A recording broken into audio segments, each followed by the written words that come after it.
અનરણ્ય રાજાની વાર્તા.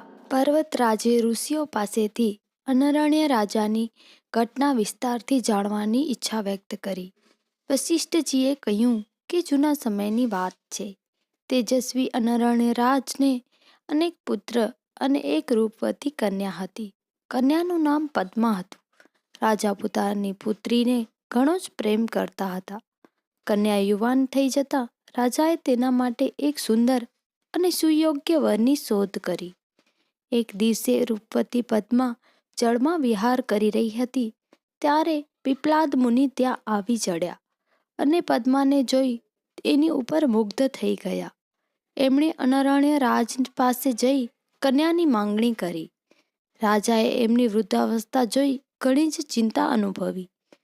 તેને સંકોચાતો જોઈ મુનિએ કહ્યું, તારી કન્યા મને પરણાવ, નહીં તો શ્રાપ આપી સર્વને ભસ્મ કરી નાખીશ.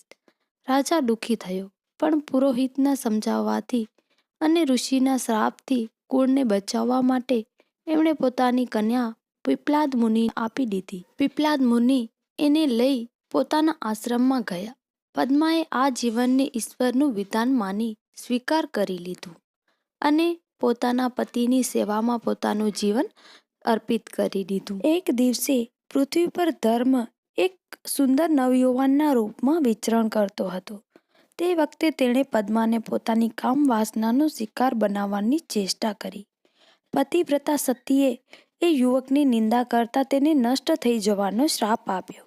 ત્યારે ધર્મે પોતાનું વાસ્તવિક રૂપ પ્રગટ કર્યું અને જણાવ્યું કે આવો કામુકતાપૂર્ણ વ્યવહાર બ્રહ્માજીની આજ્ઞાથી કરી રહ્યો હતો, જે પદ્માની પરીક્ષા લેવા માંગતા હતા. આ સાંભળી પદ્મા વિચલિત બની ગઈ. એને બે વાતોએ વ્યગ્ર કરી દીધી. એક તો એ કે તેનો શ્રાપ મિથ્યા થઈ શકતો નહોતો.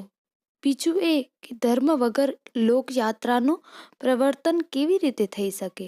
અંતમાં પદ્માએ આ પ્રકારની વ્યાખ્યા કરી કે ધર્મને દ્વાપરમાં એક ચરણ અને ત્રેતામાં 2 ચરણ તથા કલીમાં 3 ચરણ બનીને રહેવું પડશે. એ સતયુગમાં પુનઃ 4 ચરણોથી મુક્ત થઈ શકે છે. આ બાજુ ધર્મે પીપલાદને યૌવનનું વરદાન આપ્યું, જેના કારણે એમણે પદ્મા સાથે સુખ વિલાસપૂર્વક રહી પોતાનું જીવન આનંદદાયક બનાવ્યું.